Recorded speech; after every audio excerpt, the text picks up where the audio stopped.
On the island. Now I came unto my senses, and did be in pain and a great forgetfulness and bewilderment.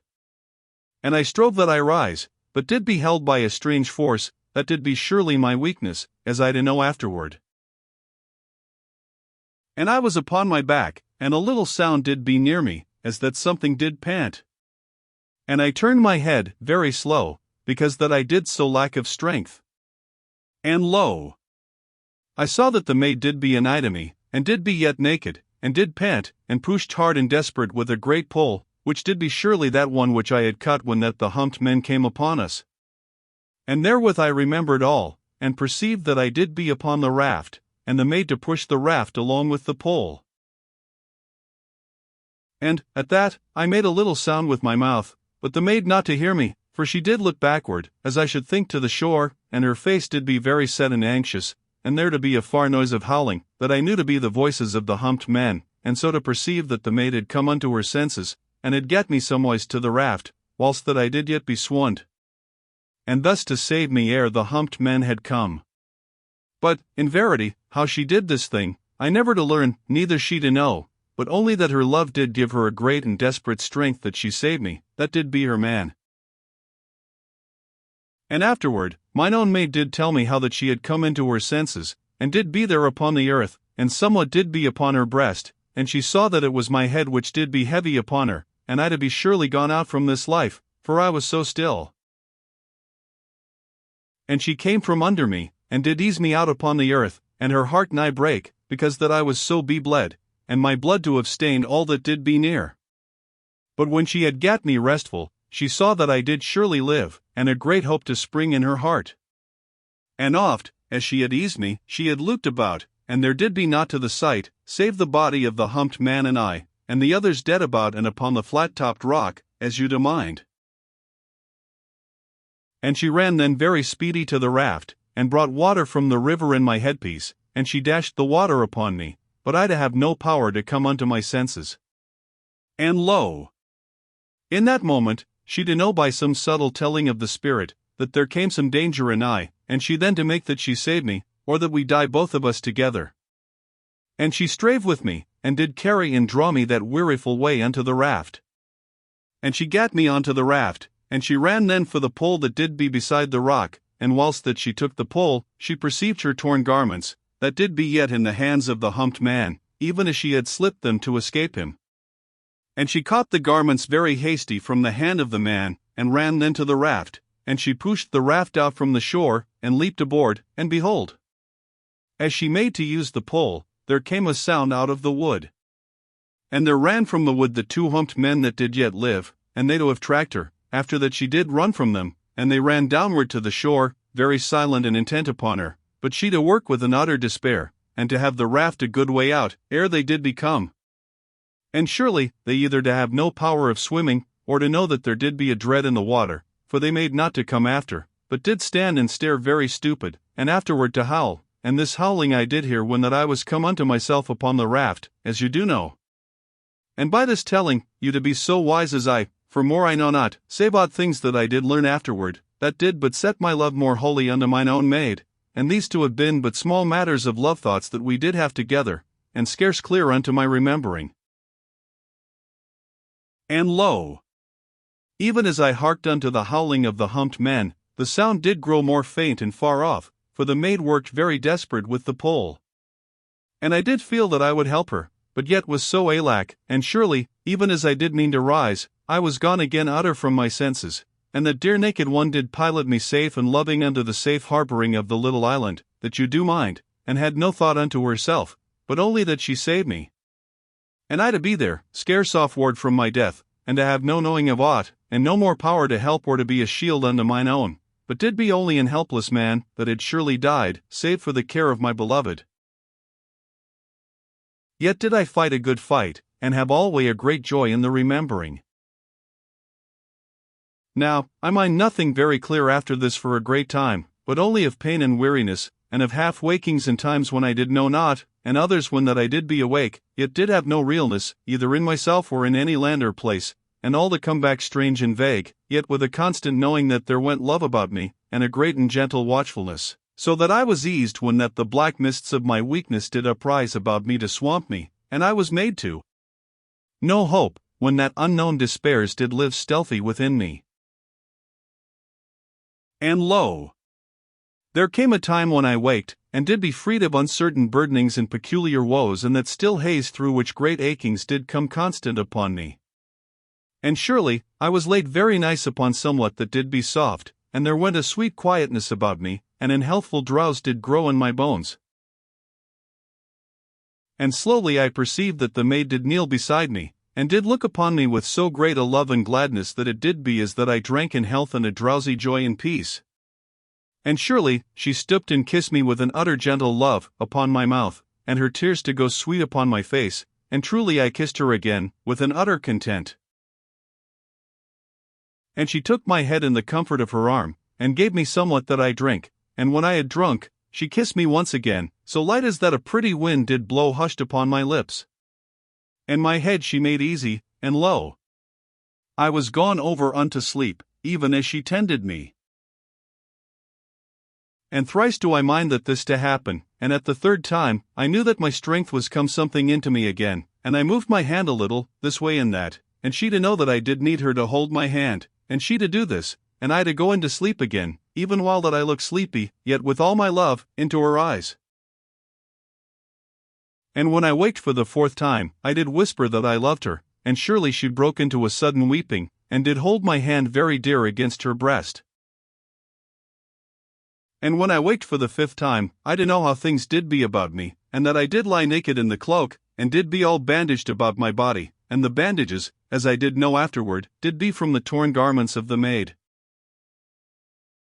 And I look at the maid, and knew that she did be dressed again, and did be in the garments that I did give to her, as you to mind, which did be that one, and the inner, that the humped man tore from her, and which she had slipped, that she escaped from the man. And afterward, I found that she had made a very cunning mend of the garments, whilst that she did sit so utter long beside me to tend me, for she had gotten threads from her torn garments, and had made needles from thorns that did grow on the little bushes of the island, and the thorns did break oft, and she then to have another, and so to persist 100 times. And this way she did be dressed very nice and dainty. And mine own maid perceived how that I looked with interest at her, and did mind, very natural, how that I last to have seen her, and she then to blush gently, and did kiss me, that she have her pretty face something from mine eyes. And truly, I do wish the more that I be strong, that I kneel in a glad reverence unto her, for this way did be my love, and ever so, and you likewise, that have truly loved. Now I did begin that I grew very steady unto my strength, again, and mine own maid did tend me alway, and she gave me a broth of tablets and the water at set times, by the telling of my timepiece. And oft she washed me and did change the bandages, and did wash and dry the bandages, that she used them over again, for we did be so lacking for such matters, as you to know. And on the fifth day, I was come utter to ease, and did be wondrous happy, and mine own to make pretty talk unto me, but had me to be alway quiet, because that I did be yet so weak. And on the sixth day, I to be let answer mine own, and to say how great I did love her, the which mine eyes had said alway, while that I did lie in silence. And I to be assured by the maid that she did be in health, and recovered, but indeed, I saw that she was gone very thin, and that her eyes did be weary, even while that they had so great a love and a gladness to me. And I made mine own to bring her tablets by me, as she did alway, and when that I had kissed them, and she to have eaten and drunk, I bade her to make me the broth ready, and when she had made the broth, I asked that the discos be set anigh me. And afterward, I bid her to my side, and had her to lie by me, and I took her pretty head upon mine arm, and told her that she to lie thus and to sleep, and to have no fear that she weary me, for that I to be but the more rested to have her so, beside me. And she in the first to trouble that she be too heavy for mine arm, but truly, I showed that my strength was something come back to me, for I pressed her gentle unto me, and she then to nestle content, and to be gone into an utter sleep, and to have been in a sore need of the same. And mine own did sleep for 12 great hours, and had scarce any life in all that time, save when once she did make a little and gentle moaning, and did afterward set her pretty face more nigh to me in her sleep. And surely, I had neither weariness nor lonesomeness, but did lie with an utter content, and did look downward upon the maid, where she did sleep in the hollow of mine arm, and truly she did be most wondrous lovely and dainty, and the goodness of her face did seem as that it made an holiness about my heart, so that my spirit was uplift in a quiet and constant glory of love. And I drank a part of the broth at the 3rd hour, and at the 6th hour, and at the 9th hour, when that I finished it, and my right arm did be free to this purpose and to the discourse, and surely I did twice and thrice set my hand upon that great weapon, as to a true comrade, and, in verity, I could think the weapon did know and did love me. And this thinking to be because I did be so uplift, as I have told, yet truly, the discourse did be a strange and wondrous thing, and did be alway thought to have an oneness with the man that did use it. And in the 12th hour, the maid awoke sudden, and came upward out of mine arm, all in a sweet haste, that she know that I did be well, and she did be eased wondrous, when that she saw how I laughed with a quiet joy but to see her dear eyes, and her pretty trouble. Yet did she be in reproach to herself, when that she looked to find how the hours had passed. But, indeed, I did make a mocking sternness with her, and forbade that she even to say one little word more upon this matter, but to be glad that I did be so utter happy, and she likewise. And truly, when I had said this, that impudent maid did set her little fist against my nose, and to threaten me.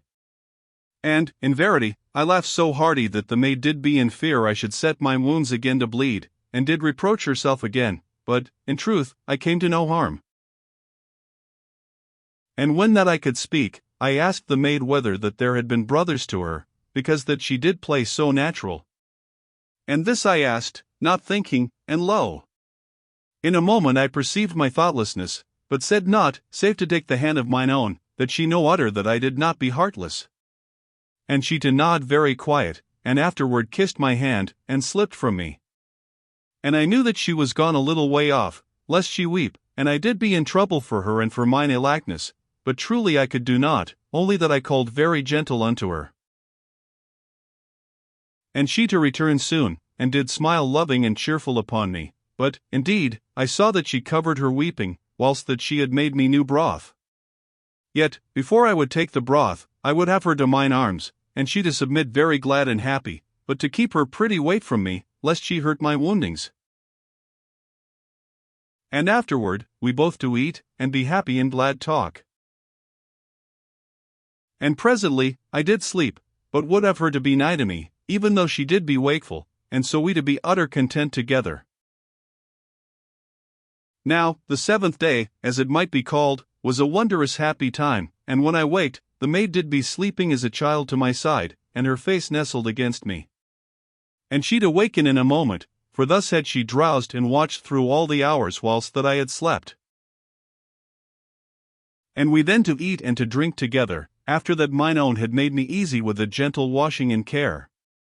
And I now to be allowed that I have my tablets whole, and the water afterward, as when that I did be well, and this to please me, as you shall think, for I did ache that I be strong very speedy, that I have power to guard mine own maid again, and to go forward with our journeying, that I have the maid unto the safeness of the mighty pyramid, and surely, now that I had my tablets whole, I to feel that I did grow near unto fitness again, and moreover, they did satisfy my hunger the better than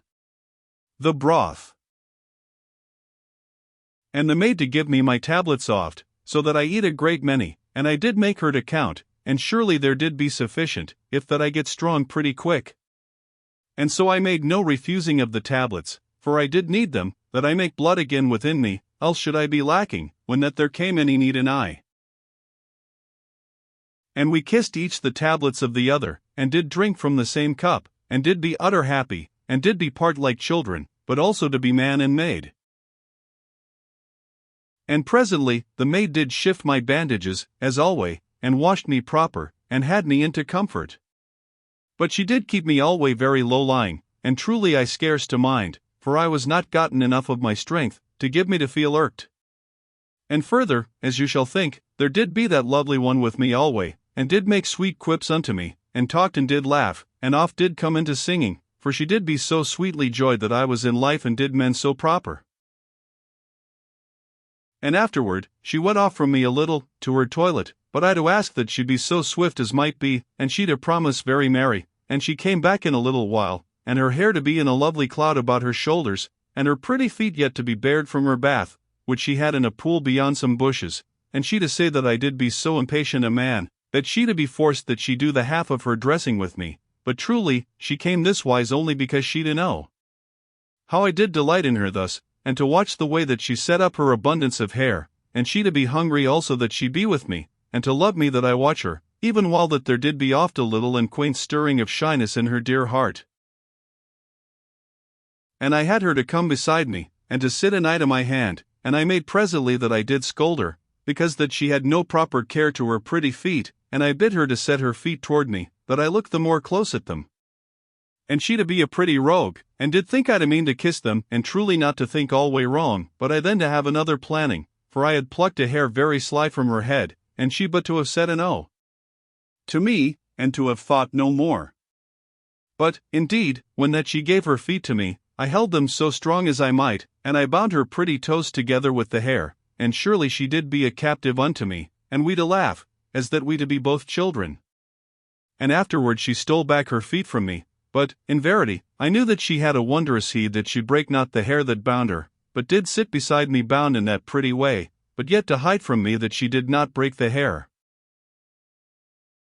And she then to do her hair upon her head, very lovely, and afterward, I put up my hands, and took it down again, and she then to kiss me and to ask how that she should ever have it proper upon her head, if that I did always so tease her.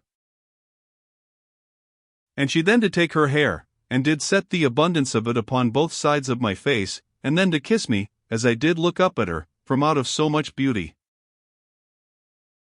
And afterward she cut a lock of my hair, and a lock from her own dear head, and she did plait the two locks together, so that our hair did blend and be together, and afterward she hid it in her bosom. But I did be then out of content, and would have done likewise, only that it did so weary me to uphold my hands, and she to cut a second lock from my head, and a second tress of her own most lovely hair, and she made me to kiss the hair that did be from her, and she then to kiss the hair that did be from me, and afterward, she did plait them together, and gave them to me. And I set the hair, for that time, under the great bandage that went over my heart, and truly, she did be then the one that lacked content, for she to say that the second plaiting did be kissed, and the first to lack, but I to refuse to exchange, so that we made up a quarrelling, and did presently have to be kissed, unto forgiveness. And, truly, have you not likewise known such glad foolishness, when that you were in the love days? And she then to make me to be quiet, and to keep my hands downward from her hair, because that the uplifting did prove overmuch to me, and she took my great hands then, and did threaten how dreadful she used me, if that I be not humble. And truly, I said that I did be an humble man, and she then to hold my hands with but one small one, and surely, her hand did be so small that she not able to hold me, save by the thumbs. And she then with her free hand to cover mine eyes, so that I might not see, and whilst that she did hold me thus so utter helpless, she to kiss me very dainty and impudent upon the mouth, and afterward she list me, and did be demure. And we did be then silent a space, and presently, I put forth my hand, that did be very great, yet to be gone white and to tremble, because that I did lack so utter of blood. And the maid to know what I did mean, and she clenched her hands into two fists, and set them both into my one hand, and surely they did be little fists, and I then to be happy, for this did be a wondrous pleasure alway unto me, and she to have her lids a little downward upon her eyes, and to be quietly happy. And, truly, how I minded all so plain. And afterward, I did plague her very gentle that she to be all alack, if that she did try to use her hands to aught, because that they did be so small. And she in a moment to have her two arms very dear about my neck, and did kiss me with an utter love and tenderness upon the mouth, and afterward went from me, lest that she have me to overset myself. And I did then to make her to sit by me, and I did tell her a tale how that a young man did once live in the olden days, and did meet with the one made upon all the earth. And how that they loved and did be married, and she to die, and of the utter and desperate madness of grief that nigh destroyed the man, and how that he sudden to wake into the future of the world, in a new time, and did come to learn that his own did also to live in that time. And he then to make that he find her, and did truly come unto her. And how she did be different in her beauty, but yet to be utter lovely. And the man did hold an utter reverence to the maid, that had been his wife in the olden dream days, so that his reverence of love did live in him like a constant pain and anguish of sweetness and trouble, and of holy thoughts that did be bred of her lovely companionship, and of his memories. But, in truth, I get not further in the tale than this, for mine own did have come sudden into weeping, and had gotten to her knees, and did hold my hand against her breast, and did put her hand gentle upon my lips. And, in a moment, she to whisper somewhat through her tears, and there to be dear motherhood within her face, and a sudden shining of memory in her eyes, that had been near dreadful, only that it did seem to be to her as that she were part dreaming. And the strange and solemn pain did come also unto me through the part open gateways of my memory. And I to remember very clear and with an anguish in that moment. And I told mine own how that the babe had gone onward, after that the beloved had died. And there did be then an utter quiet upon us. And lo! Sudden the maid did bend unto me, and I to take her into mine arms, out of the vague dreamings of her memory dreams.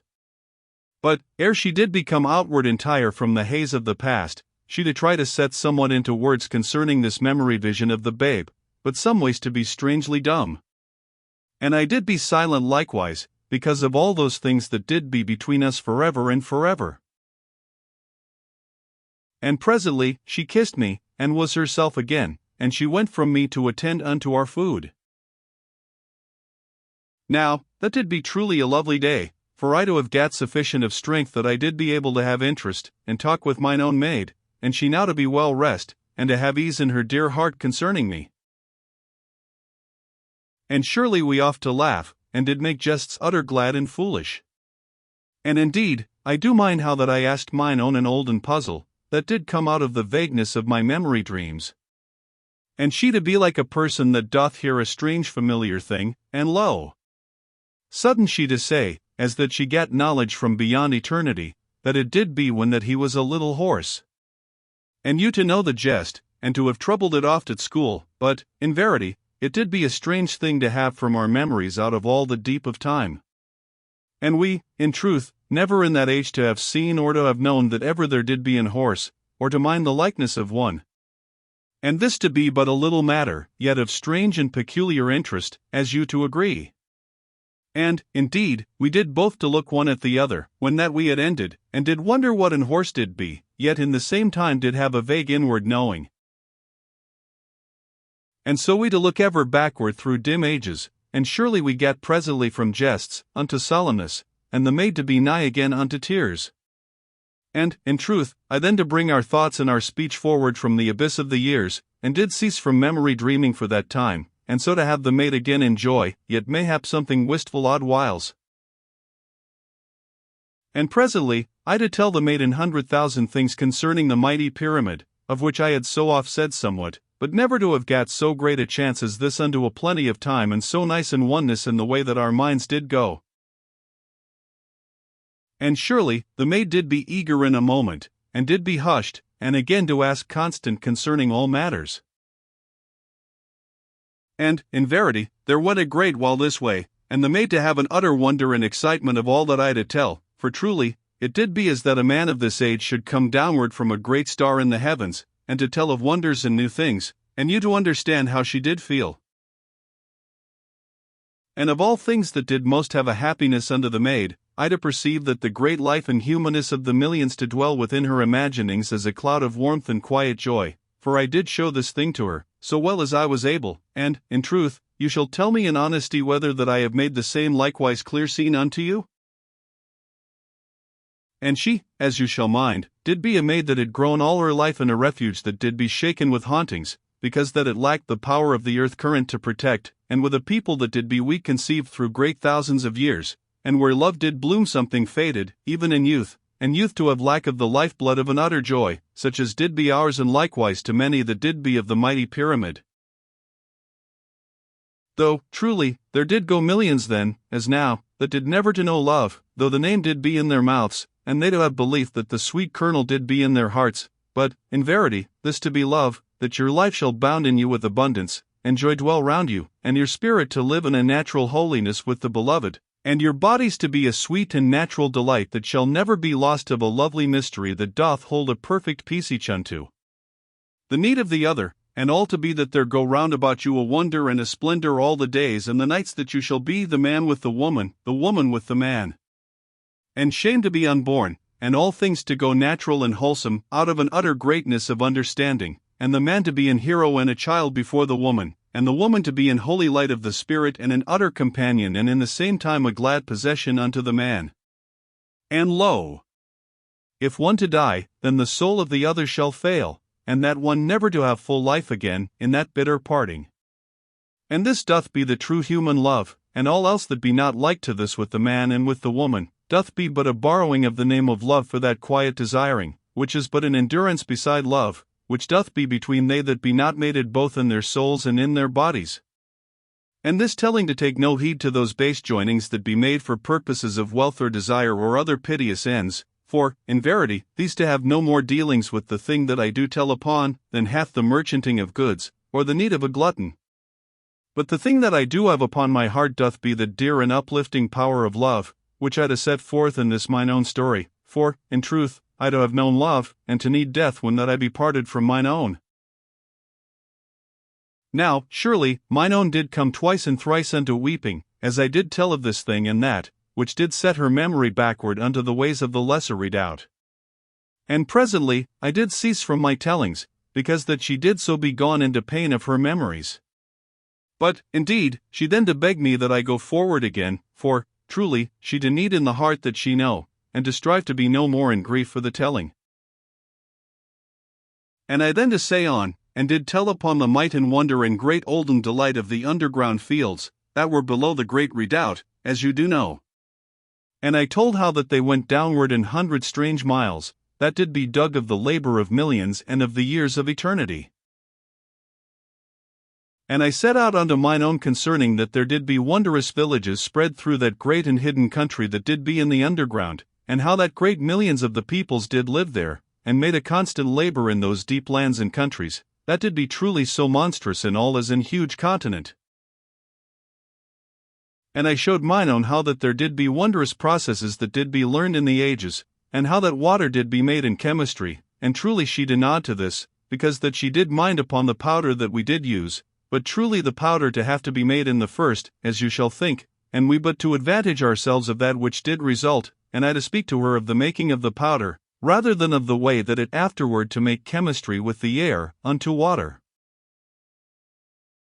And I told the maid how that there did be mighty underground pipes that went across the night land, and did be, mayhap, off so much as 20 great miles deep in the world, and did come upward into the seas of the land, and all to have been made secret and hid from the monsters of the land, as I to know from much readings of the histories.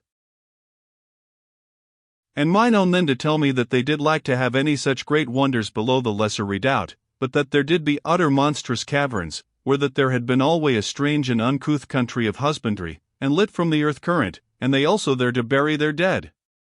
And all had been alack through great thousands of years, as she did know of their records, and had grown dim lit and lonesome, and a land of deepness to starve the spirit with an utter strangeness and discomfort, where that the men went quietly as ghosts, through many ages, and all a place in dire want of sound and laughter. Yet this all to have been surely different a monstrous age gone, when that the earth current did be a power in the lesser redoubt, and the humans to be in plenty, and of good and natural health and courage of life. And, truly, to mind upon that place, doth alway to set a fresh wonder in me, that mine own did be so lovely and wholesome of spirit and wise and in knowledge and good force of her being. But so it did be with her, and she to have been surely alway that one that did be mine own.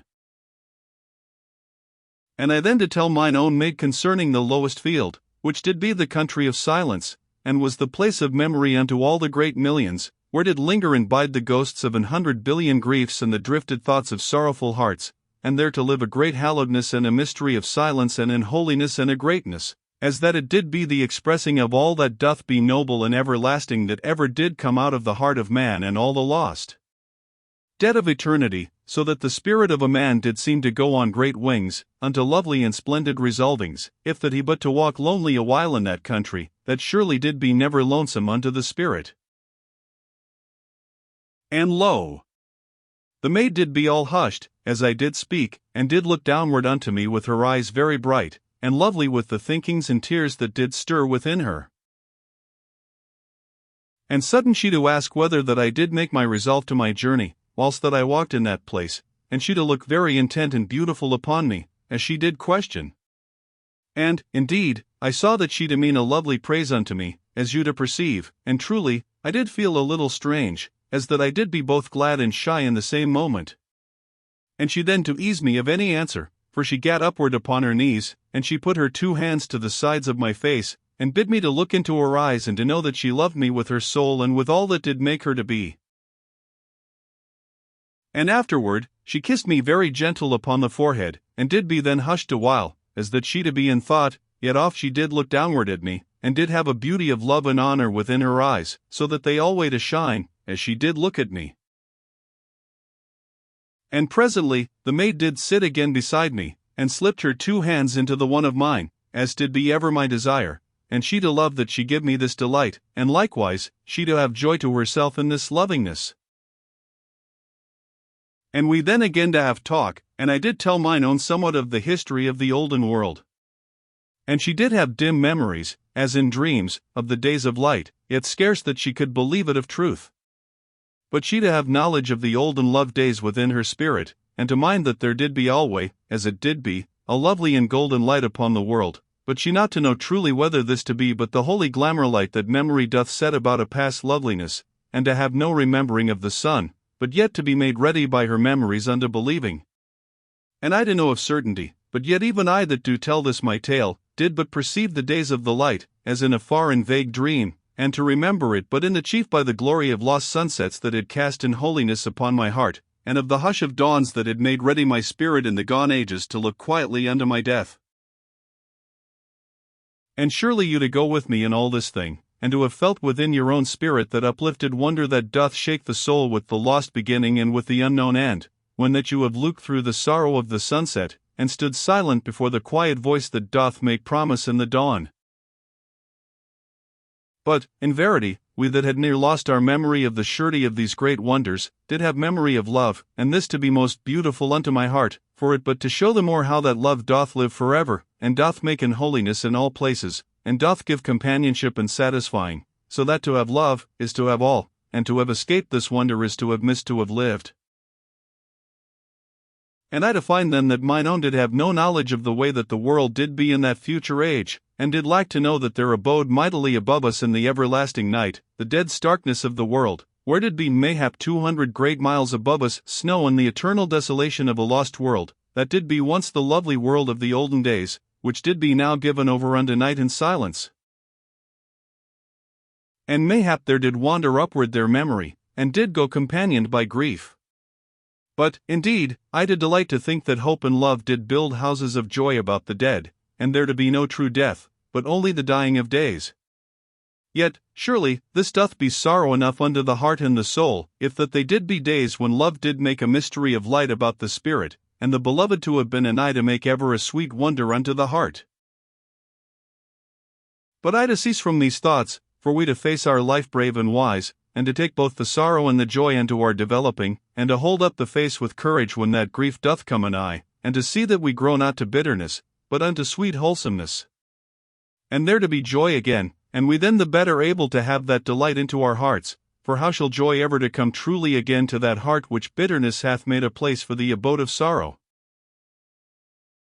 And truly, I to cease from these thinkings also, for my story to wait upon me, and these things that I do say do be plain unto you, and to have no need to the telling. And so did I tell mine own maid of the things that I did learn from the little metal book, and she to be in a constant wonder and delight and with an awe and newness upon her. And sudden, there did some olden memory stir within her, for she asked me, in one instant, whether that I did remember when that the cities did move alway unto the westward. But truly I had no remembering of this thing, and did look at her a while, with somewhat of a trouble upon me, for, that there should be aught lacking in my memory of those times that we did be together upon this world, was a fear unto me, and a vague sorrow alway, if that I did but to let my thought go that way, though, indeed, I did ever strive to wiseness, and did have knowledge that there doth be in heart-wearing and despair and needless trouble and vain regrets, but yet these to be natural. Unto the spirit, if that you do know love, and do be but the complement of the love-joy, and mayhap to have a use unto the sweetening of the spirit, if that they be not let to override the reason. And whilst that I did look unto mine own, that she helped me to remember, she did strive with her memory. But in the end, did fail to come unto aught of clearness, save that she did see, as in a far dream, yet very plain, a great metal roadway, set in 2 lines that went forever unto the setting sun, and she then sudden to say that she did see in her memory the sun, and she to have a strange and troubled amazement upon her. And there did be cities upon the great road, and the houses did be strange seeming, and did move forward eternally and at a constant speed, and behind them the night did march forever, and they to have an even pace with the sun, that they live ever in the light, and so to escape the night which pursued forever, as she did tell, and a dread and terrible chill that did live in the night. And there did be cities far forward in the morning sunshine, that did have gone before its speed, and set the husbandry of the world, and to be finished and gone forward again ere that certain of the latter cities did come to that place to the reaping, and the night to come presently to that place, but this not to be for some part of a year after that the crops were taken. But how long this might be, she not to remember. And all this the maid did say to me, as out of a strange dream, and I to have set it down, and to have made it so clear to you as she to have told it, and surely it doth be plain then that she to speak of a time when that the day did be grown to a monstrous length, because that the world did turn but slow and weary. And it to be a sureness, as you shall perceive, that but to stand still in that age of which Nani told, was to be left presently in an utter night and chill, that should last mayhap a great and weary year. And, in verity, it doth seem that all humanity did travel forever in that strange age, when that to stay was to die unprepared in the bitter night, and to go forward, was to be forever in the sun. And truly, this doth be so strange seeming to me, as to you. And much I questioned the maid, and did have an hurt within my heart, and a pain of jealousy and sadness to grow in me, for surely she did speak of some life that she did live, when that I did be elsewhere, either in life or unknowing. And, in verity, what man then should have taught mine own to love him? And she then mayhap to have had no remembering of me. And truly I questioned very desperate, and the more so because that I was yet weak, and lacking my strength to be composed. But she neither to remember me nor any other man of that time, and to have no memories, save these bare things that she to have spoken out so strange, and which did come sudden unto her out of all the deepness of the years and the lost sorrows and joys and wonders of that which doth make a world of humans. And surely my questionings brought a distress upon mine own, both because that she did be troubled by the way that my love did bring me to this strange anguish, and because that she also to have pain, and a sudden fear that there did be ever a time when she not to have known me, or to have permitted the arms of another. And she did then strive that she be both wise and strong, and to give help unto me, and to take reason unto her own easing. And truly she to show how that she did be all unknowing of any love in that far backward time, but it to be possible in reason that she to have gone to another, in natural course, the while that her heart did yearn alway in vague trouble unto her own, that her spirit did mayhap never to have forgotten. And, truly, this doth be the way of life, and a bitter thing and a sorrow to joyous love to think upon, yet I hear to be set to the tellings of truth, and to have heed to all that reason doth show to be. But mine own did also have us both to remember that there did be equal right to think that she had died mine own maid in that life, for that it did be not out of reason to think that she had been void-hearted unto all men, because that she had known in her spirit that she did once to meet her own, and did be thereafter untuned unto all other men that ever did live. And this all to be in a mist, and we to go vainly. And of her will, she did think that no man did ever to have possessed her, save I, yet this to be mayhaps only the prompting of her love, and she then to kiss me, and to say that there did be no surety in aught, but only that we did have been together before, and have borne a love so great that it did live through eternity, and we to be now together, and maybe all else to be but dreams. And truly I did have a fierce hope that this be so, and the maid likewise so to hope, yet to be less bitter with rebellion than I, though in pain upon the thought, for she did be so utter and dreadful glad and in happy thankfulness that we did be now come together again in the end, and did mean that she conquer all that should be like to set a greyness upon our joy, and to be steadfast unto this end. And I afterward to be likewise in wisdom, when that I was come the more to strength, and to mind that I suffer vainly for that which did have no surety, as I have shown, and moreover I did have no power upon the past, either to learn aught or to mend aught, so that I did go the way of an human, and did shake free from these broodings, and strove unto forgetfulness, which, in truth, doth be both a terror and a mercifulness, as doth chance. And I kissed mine own maid, with somewhat more of the years within my love, and she to kiss me very sober and dear, and to desire only for my happiness, and to be utter mine own. Now, we then to eat and to drink, and the maid to see me under comfort in all things, and my bandages all right, and she then to make that she have on her footgear and her hair to be bound. But indeed I bid her that she to dare do this thing, when that she to know how I did delight that her little feet be bare to mine eyes, and her hair most lovely upon her shoulders, and she to be very happy that I so to have an utter pleasure in her dear beauties, and did sit beside me again, and set her feet. Very sly were they did be a night o' my hand, for she to know that she did be mine own, and I to be her master, and she to have joy that she to have to render her beauty unto me, for she did be that true compliment unto me that the heart of a man doth ache for eternally. And so, presently, did end that lovely day of quiet speech and togetherness, and the maid did prepare me for my slumber, and she then to lie anigh to me, and her head to rest gentle beside me, so that her pretty face did be near unto my breast upon the right side, and she to give me at the first a loving and sober kiss that did be somewise to set a guard upon her tenderness, and afterward did sleep content and gentle, as that she did be in the same moment a child and a woman. And I also to come unto slumbering, yet did know vaguely how that mine own did rise a little upon her elbow, this time and that, and look very loving into my face, that she have assurance of my comfort and well-being. And once I did waken, proper, and looked at her, and she then to kiss me gentle upon mine eyelids, and bid me to sleep, and so did come herself unto her sweet slumber.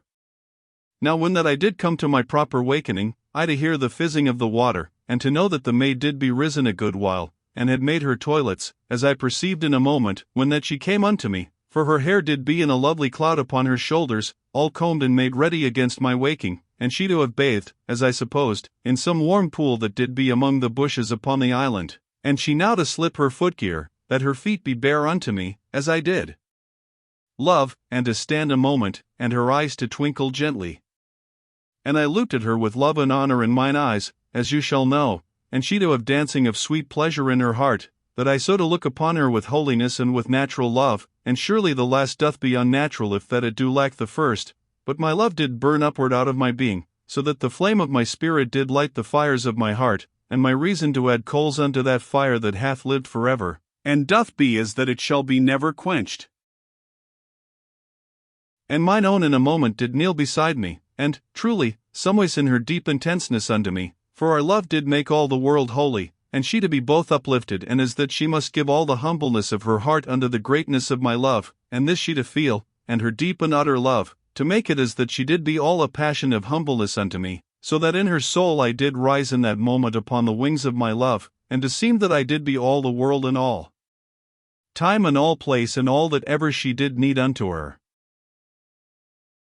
And she put out her arms to me, and her eyes did shine with those tears that do never be shed, and lo!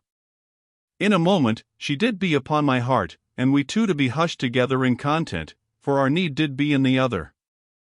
And truly, where there do be two together with love, there doth be neither lack nor need, but eternal fulfillment. And in verity this to be my hope for that which doth come afterward, that all doth be leading unto so glad a joy as this, and that all pain and grief and all that doth make the shaping of life, doth be but a process by which we be eternally perfected from living, unto each fulfillment that doth be but the doorway unto greater fulfillment in the Beloved. And, presently, mine own maid did loose herself gentle from me, and washed me and tended me, and very hushed and tender, and something down ridded of her dear and lovely eyes. And we then to eat and to drink together, and joy so great and quiet did be upon us, that it did be as that we had gone into an eternity of peace and an utter content.